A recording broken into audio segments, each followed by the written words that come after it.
तो बताओ तुम लोग क्या करोगे। चलो, इस कार्बन का ऑक्सीडेशन नंबर बताओ मुझे कितना है, इस वाले कार्बन का बताओ कितना है। सर 1। -3। अरे -3 ना भाई, तीनों हाइड्रोजन से एक मिलेगा। कार्बन ज्यादा इलेक्ट्रोनेगेटिव है ना हाइड्रोजन से। कार्बन कार्बन हाँ बॉन्ड का जी। आप काउंट करोगे नहीं तो ये हो गया -3। इस कार्बन को देखो, एक ऑक्सीजन को दिया और एक हाइड्रोजन से लिया, 0।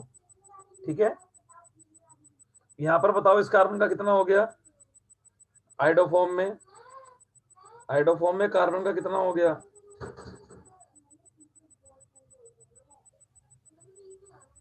सर 2। हाँ, 3 दिए और एक लिया, +2। और यहाँ पर कितना हो गया HCOO में। अगर मैं इसका स्ट्रक्चर ऐसे बना दूं तो यहाँ बताओ ऑक्सीडेशन नंबर कितना हो गया कार्बन का।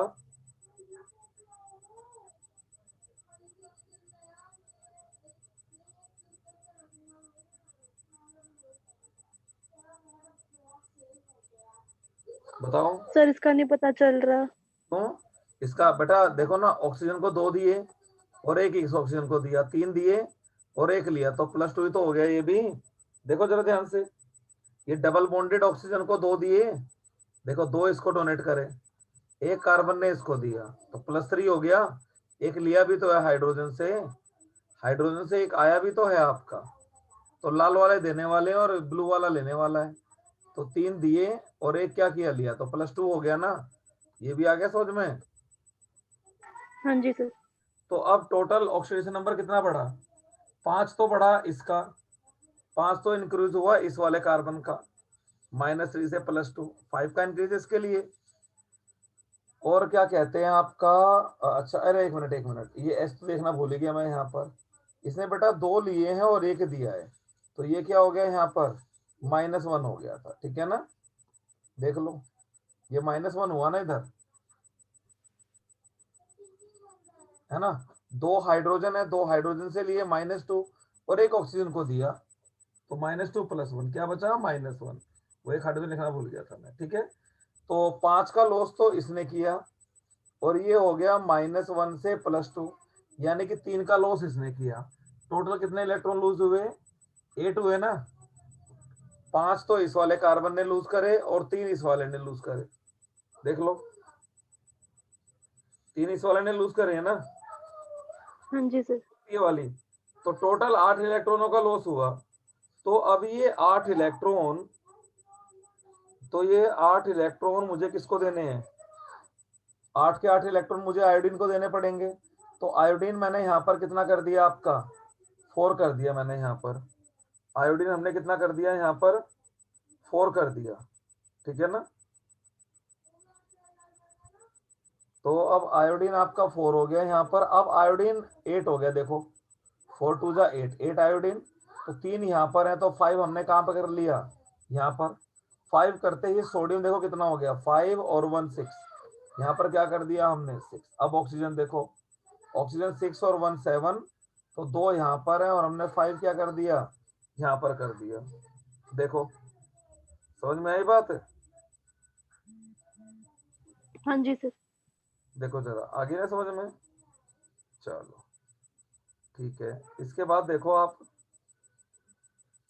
और चलो अब इसको बैलेंस करो जरा। अब मैं दूसरी रिएक्शन दे रहा हूँ, इसको आप मुझे बताओगे। CH3CH और कंपाउंड क्या क्या बनेंगे ये भी बताना। इसे ही हम आइडोफॉर्म टेस्ट बोलते हैं। +NaOH और प्लस में I2। बताओ यहाँ क्या क्या प्रोडक्ट बनेंगे आपके।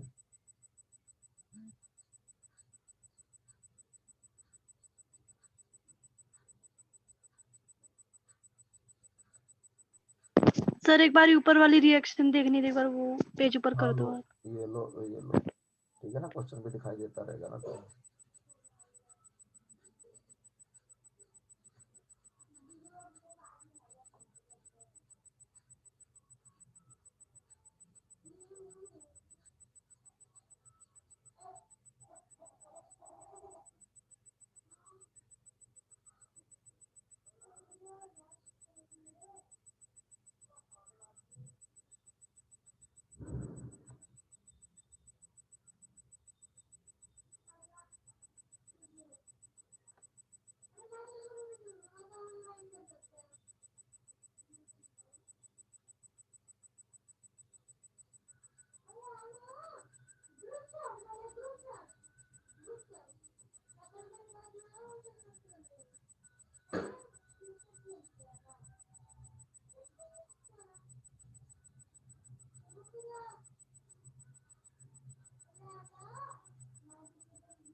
चलो चलो,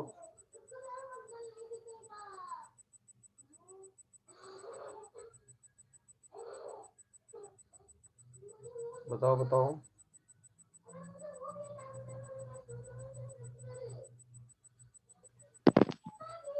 सर इसमें जो प्रोडक्ट साइड पर जो सेकेंड कंपाउंड बनेगा वो सेम होगा फर्स्ट की तरह? और क्या, बिल्कुल।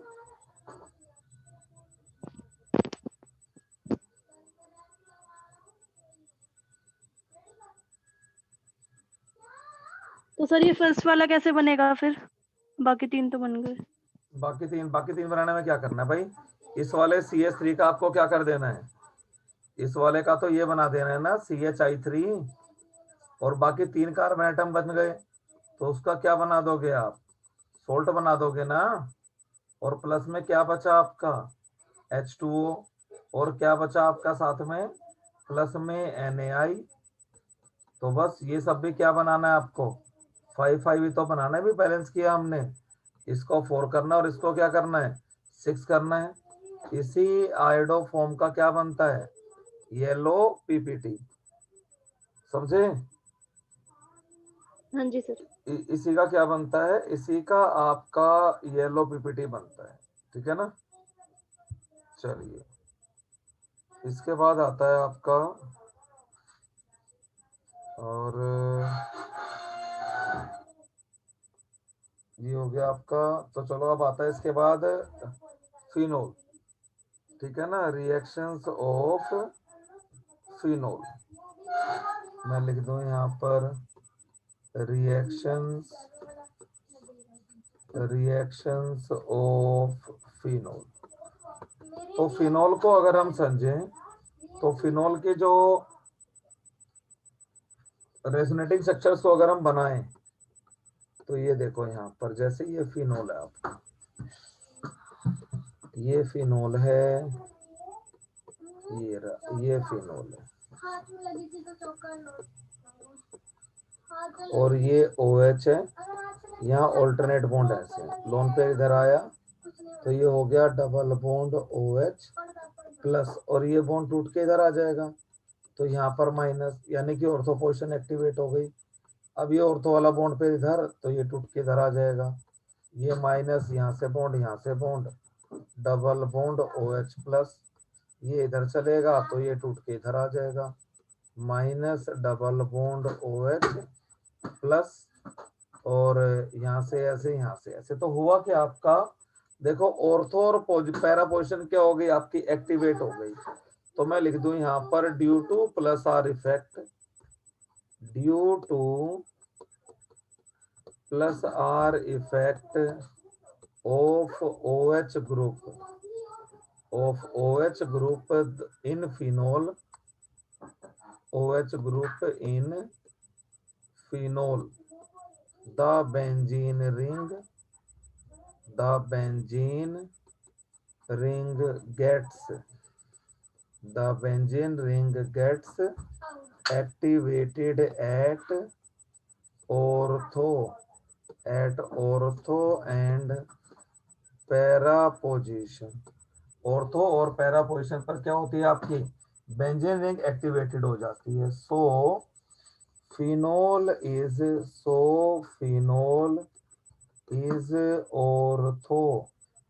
Ortho and para directing in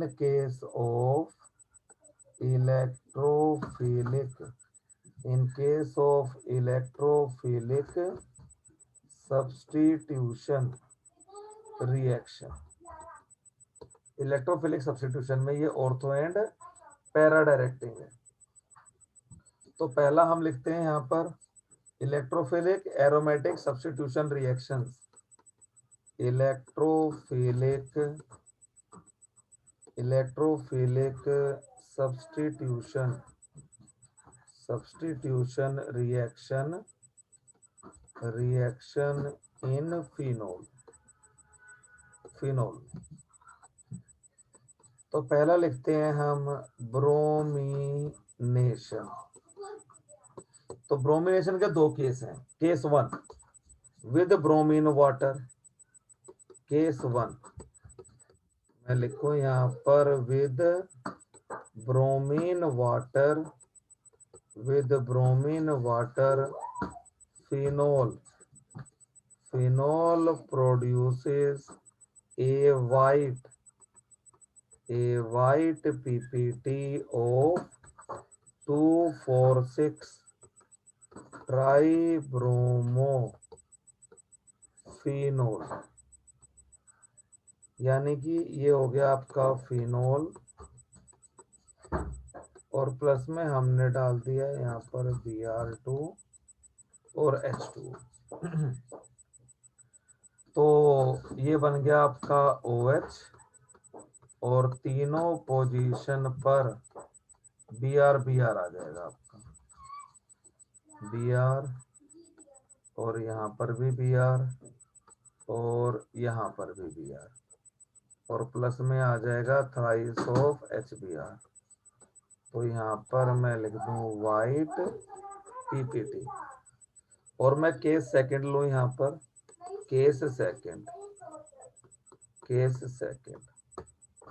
with bromine in CCl4 with Br2 in CCl4 और CH2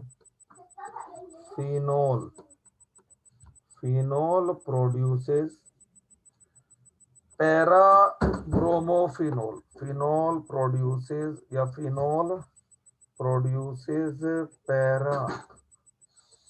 पैराब्रोमोफिनोल। तो अगर फिनोल में मैंने ये डाल दिया Br2 और सॉल्वेंट में CCl4, तो ये हो गया OH, और कौन सी पोजीशन पे आ जाएगा आपका, ये पैरा पोजीशन, है ना। तो जब हमने ब्रोमीन के साथ पानी लिया तब तो हमें 2,4,6 ट्राइब्रोमोफिनोल मिला, और जब हमने ब्रोमीन के साथ पानी नहीं लिया, है ना, ऑर्गेनिक सॉल्वेंट ले लिया, नॉन पोलर सॉल्वेंट ले लिया, तो ये कहानी हो गई। कैसे हो गया ऐसा, बताओ जरा मुझे, रीजन बता सकते हो इसका। एक्वस ब्रोमीन लिया तो ट्राई सब्स्टिट्यूशन हुआ, और एक्वस ब्रोमीन नहीं लिया तो मोनो सब्स्टिट्यूशन हुआ। बोलो,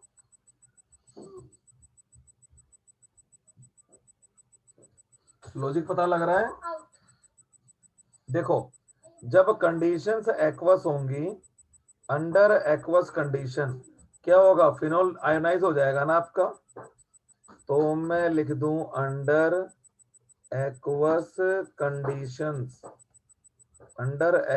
कंडीशंस फिनोल आयोनाइजेस या डिसोसिएट्स, फिनोल आयोनाइजेस और dissociates to produce phenoxide ion. This phenoxide ion activates the benzene ring. The negative charge of oxygen atom, the negative charge of oxygen atom gets delocalized in ring. So benzene ring is highly activated. So benzene ring is highly activated at ortho and para position. At ortho and para position. So try substitution, so try substitution is favour.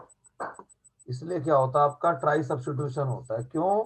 क्योंकि aqueous condition में जो ये हमारा phenol है ये पानी डालने पर पूरा का पूरा टूट जाता है और O माइनस और प्लस में H प्लस, तो O का तो अब नेगेटिव चार्ज रिंग के अंदर आ रहा है आपका, तो ये क्या कर देगा, रिंग को हाईली एक्टिवेट कर देगा, ठीक है ना, ये रिंग को हाईली एक्टिवेट कर देगा। इसलिए क्या होगा आपका try substitution. Under non aqueous condition, मैं लिखता हूं यहां पर under non aqueous, under non aqueous condition phenol, phenol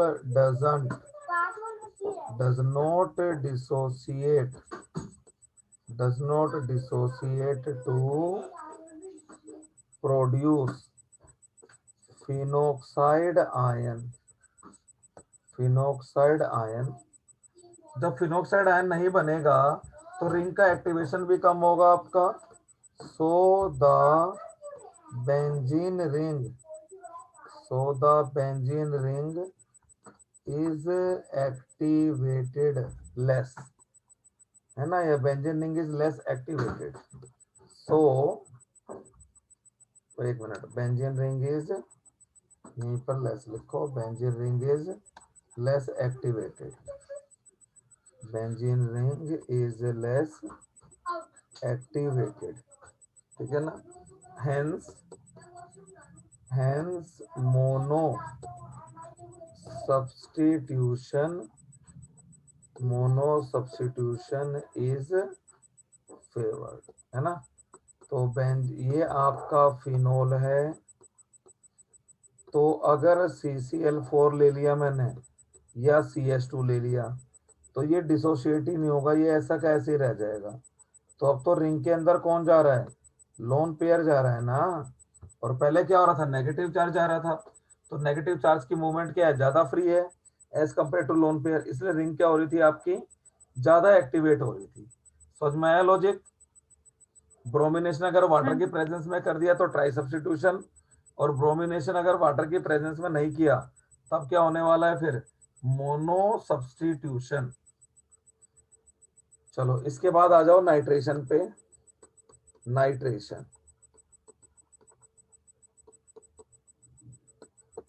nitration में भी हमारे पास दो केस हैं।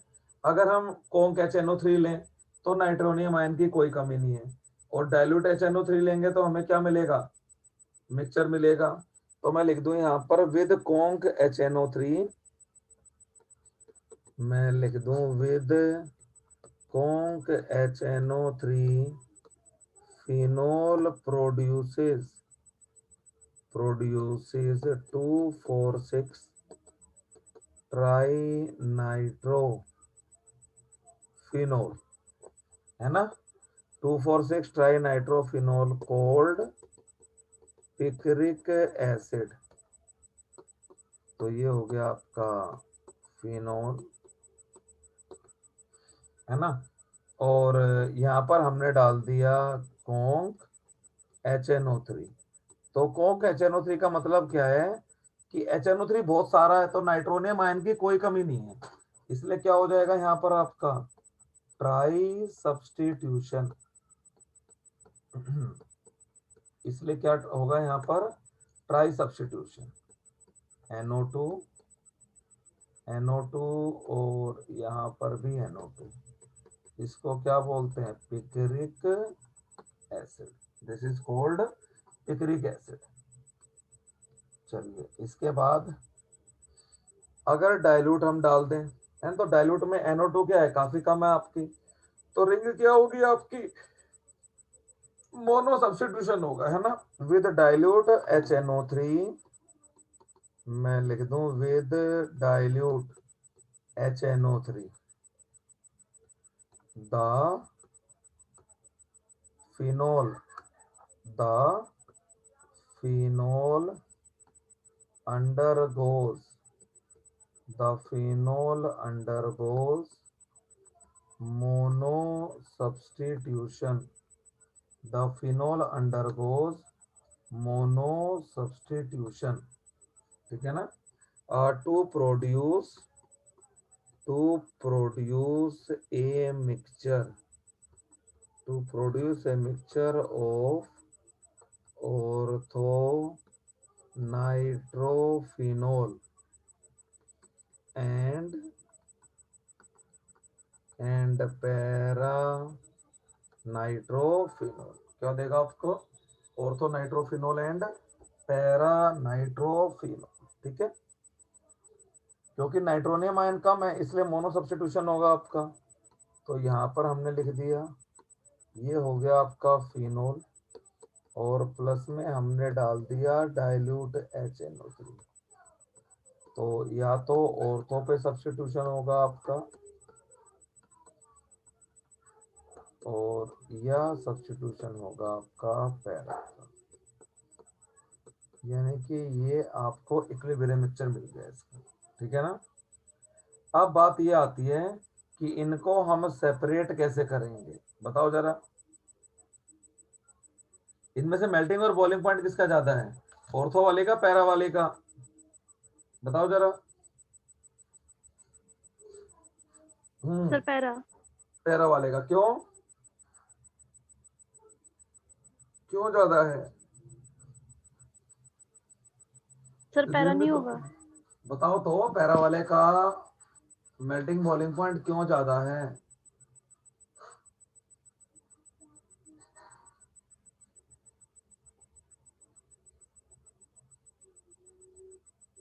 बोलो।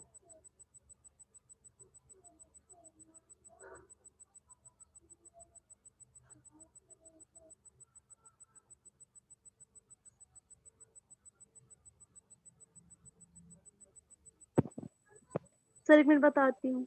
हाँ, मेल्टिंग और बॉइलिंग पॉइंट के लिए आपको inter particle forces of attraction ही देखने हैं। तो जरा कंपेयर करो, ऑर्थो नाइट्रोफिनोल में कौन से inter particle forces of attraction है, पैरा नाइट्रोफिनोल में कौन से inter particle forces of attraction है। तो उस ग्राउंड पर आपको पता लगेगा।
बोलो बोलो, केमिकल बॉन्डिंग में मैंने तुम्हें कराया था 11th में।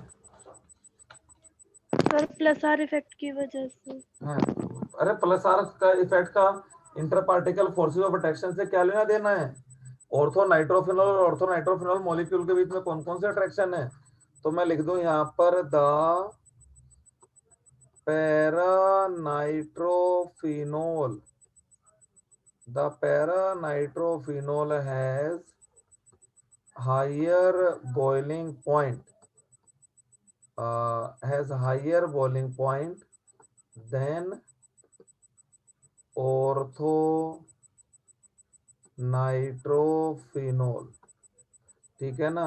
सो ortho nitrophenol, ortho nitrophenol is steam volatile, whereas para-nitrophenol is not steam. Para-nitrophenol is not steam volatile, और जो पैरानाइट्रोफिनोल है वो स्टीम वोलाटाइल नहीं है, ठीक है ना। अब बात ये बताने की स्टीम वोलाटाइल क्यों नहीं है, तो मैं लिख दूं यहाँ पर para nitrophenol molecules, the para nitrophenol molecules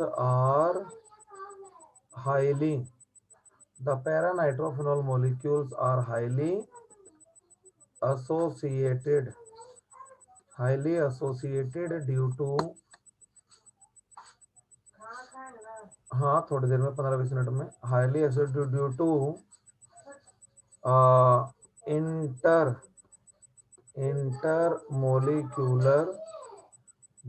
intermolecular hydrogen bonding. देखिए कैसे होती है वो आपकी, ये बना दिया मैंने पैरानाइट्रोफिनोल, ये OH, और यहाँ पर क्या आएगा आपका N double bond O dative bond O, और ये दूसरा मॉलिक्यूल यहाँ पर भी OH, यहाँ पर N डबल बॉन्ड O कर लो, तो N double bond O dative bond O और OH, ठीक है ना ये चीज। तो देखिए हाइड्रोजन बॉन्डिंग कहाँ आ रही है आपकी, 2 O के बीच में H आ गया, 2 O के बीच में H आ गया, है ना। तो ये एसोसिएट हो गए ना आपके, इसलिए इसका highly abutted intramolecular hydrogen bonding, so it's boiling point is very high, hence it is not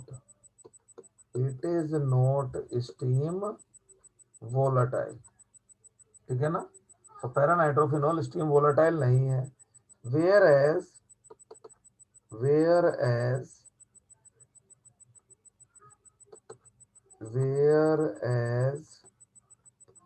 orthonitrophenol molecules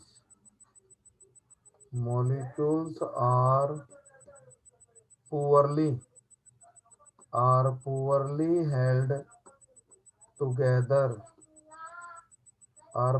held together due to, ठीक है ना, are poorly held together due to intramolecular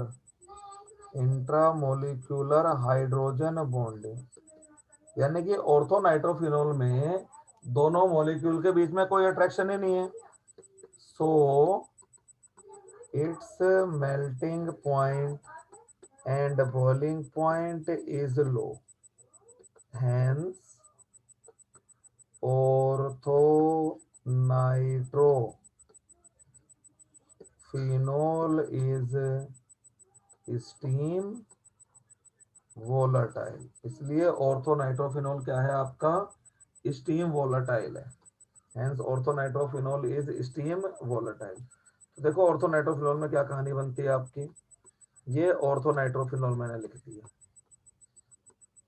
OH और N double bond O dative bond O, ऐसे ही एक और लिख दिया मैंने यहाँ पर, ये हो गया आपका OH और N double bond O dative bond O।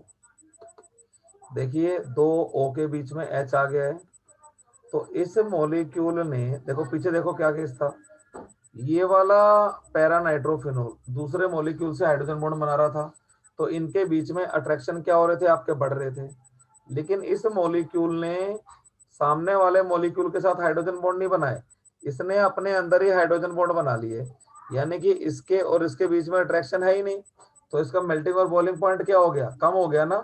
तो मैं लिख दूं यहाँ पर, सो orthonitrophenol and and para-nitrophenol are separated by steam distillation, are separated by steam distillation.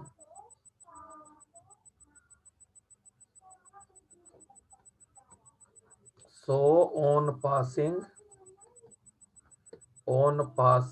steam through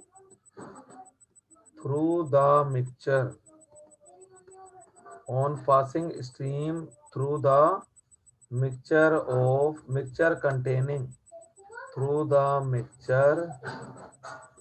containing orthonitrophenol and para-nitrophenol, the orthonitrophenol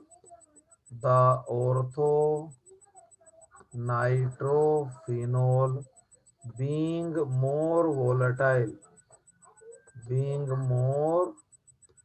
volatile, ठीक है ना, vaporizes with steam,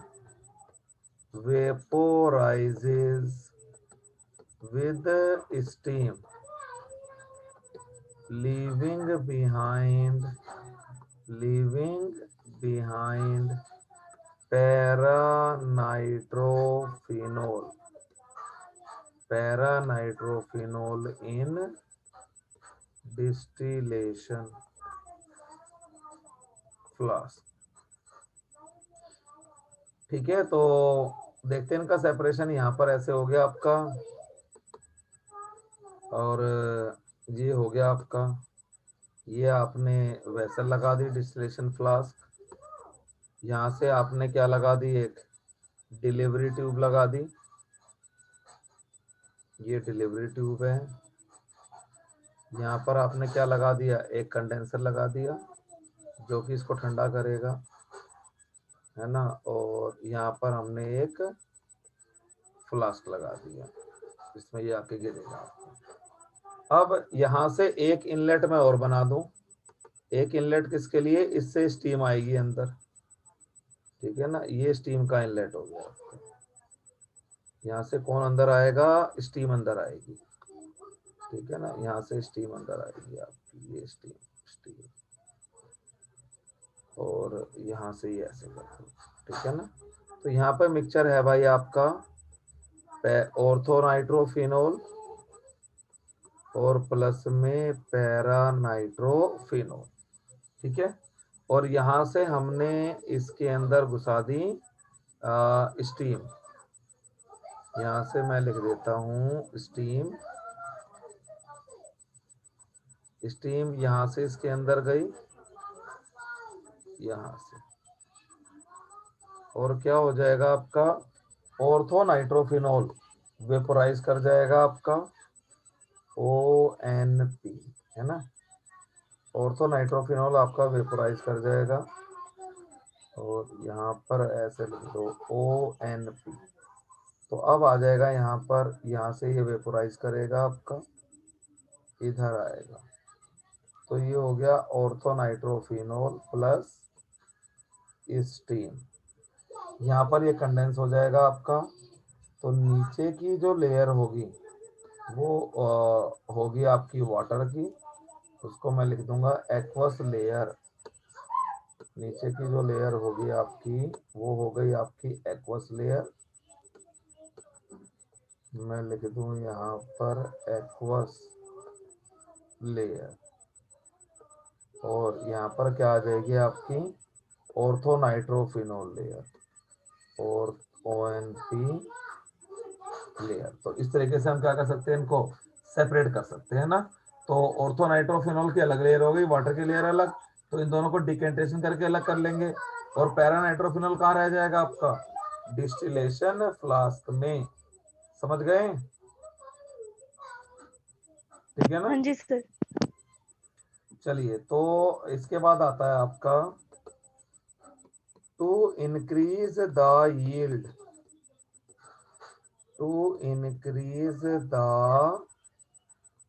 of picric acid picric acid. The phenol is initially treated with concentrated. The phenol is initially treated with with conc H2SO4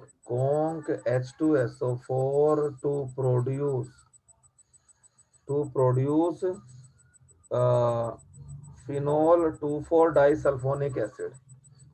To produce phenol 2,4 disulfonic acid, ठीक है ना, and then concentrated nitric acid, and then conc HNO3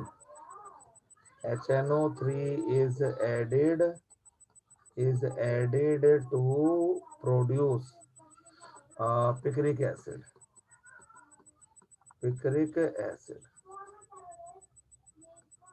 तो ये हो गया आपका यहाँ पर। तो पहले फिनोल में हमने क्या डाला, कॉन्क H2SO4, ठीक है ना। तो इससे क्या बन जाएगा आपका, ये बन जाएगा आपका फिनोल, और एक बार ऑर्थो पर आएगा आपका SO3H H2SO4, तो OH वहां से निकल गया, H यहाँ से निकल गया, हाँ, और एक ये आएगा SO3H, और फिर हमको क्या डालना है यहाँ पर HNO3, ठीक है ना। तो OH इधर लग जाएंगे इनके साथ, ठीक है ना, और ये हो जाएगा आपका OH, और यहाँ पर भी NO2, यहाँ पर भी NO2, यहाँ पर भी NO2, और प्लस में ट्वाइस ऑफ H2SO4, ठीक है, और प्लस में वाटर। तो फायदा क्या हुआ, जो आपका सल्फोनिक एसिड है उसकी रिएक्टिविटी HNO3 से क्या है, कॉन्क H2SO4 की रिएक्टिविटी ज्यादा है, ठीक है ना। चलिए, तो ये काम हो जाता है आपका इसके अंदर। तो फिनोल का हमने नाइट्रेशन कर लिया और ये कर लिया। इसके बाद है ब्रोमिनेशन, और क्या क्या कहते हैं आपका, इसके बाद आता है आपका reduction of phenol by zinc dust. तो फिनोल आपकी जब जिंक डस्ट से रिएक्ट करती है, ये चीज हमने 11th क्लास में भी करी थी, बोलो, ये जिंक डाल दिया, क्या प्रोडक्ट बनेगा यहाँ पर, बड़ा आसान है ये बनाना, बोलो।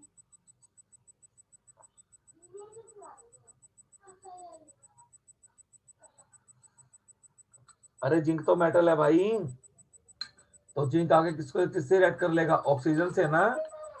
कोई भी मेटल है वो हाइड्रोजन से क्या है, ज्यादा इलेक्ट्रोपॉजिटिव है ना, तो जिंक अपने इलेक्ट्रॉन देके किसको एब्जॉर्ब कर लेगा, ऑक्सीजन को, और ये बन जाएगा ZnO, और प्लस में बेंजीन। तो फिनोल से बेंजीन बनाना तो हम क्या डाल देंगे उसके अंदर, जिंक डस्ट। इसके बाद आ गया आपका ऑक्सीडेशन ऑफ फिनोल, इसके बाद आ जाएगा आपका ऑक्सीडेशन ऑफ फिनोल। तो फिनोल का ऑक्सीडेशन हम करें, तो phenol on oxidation with chromic acid, मैं लिख दूं यहां पर phenol on oxidation with chromic acid produces A conjugated diketone, ठीक है ना, प्रोड्यूसेस ए conjugated diketone called called benzoquinone, इसको क्या बोला जाता है? बेंजोक्विनोन, ठीक है ना। चलिए, तो ये हो गया आपका फिनोल, और यहाँ पर हमने स्ट्रॉन्ग ऑक्सीडाइजिंग एजेंट डाल दिया, यहाँ पर हमने स्ट्रॉन्ग ऑक्सीडाइजिंग एजेंट डाल दिया, ये वाला K2Cr2O7 एंड H2SO4। तो क्या कर देगा ये इसका काम तो है ऑक्सीजन देना, है ना, इसलिए रिएजेंट क्या देगा? ऑक्सीजन। तो देखिए यहाँ पर H है, तो दोनों H और इसका ऑक्सीजन मिलकर क्या निकाल देंगे यहाँ से? वाटर। इसका ऑक्सीजन आएगा, यहाँ भी डबल बॉन्ड बनाएगा, यहाँ भी डबल बॉन्ड बनाएगा। दिस इज बेंजोक्विनोन, ठीक है ना, दिस इज बेंजोक्विनोन। ये क्या होता है आपका? डार्क वोयलेट कलर्ड कंपाउंड, और नाम है इसका बेंजोक्विनोन, ठीक है ना, इट्स नेम इज बेंजोक्विनोन। अब मेरा क्वेश्चन ये है कि अगर फिनोल बहुत ज्यादा पुरानी हो गई हो, ठीक है ना, why does an old sample of phenol becomes light pink during a course of time?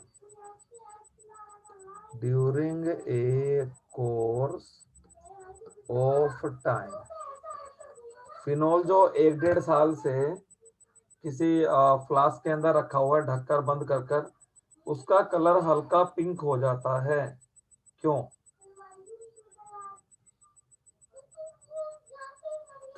बताओ। इसका आंसर मैंने बेटा आपको इनडायरेक्टली दे दिया है।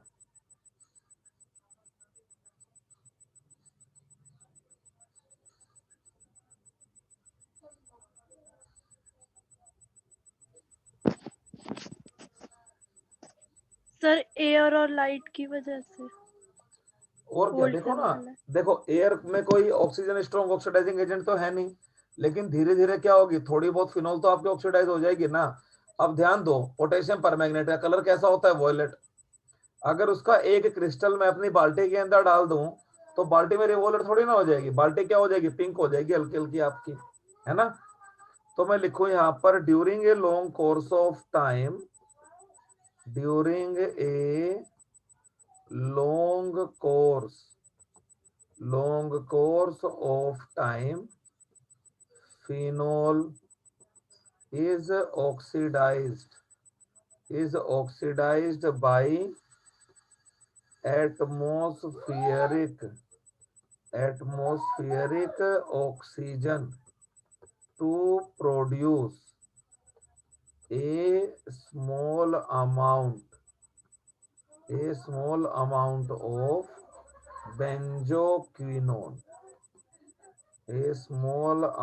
of benzoquinone, ठीक है ना। hence the phenol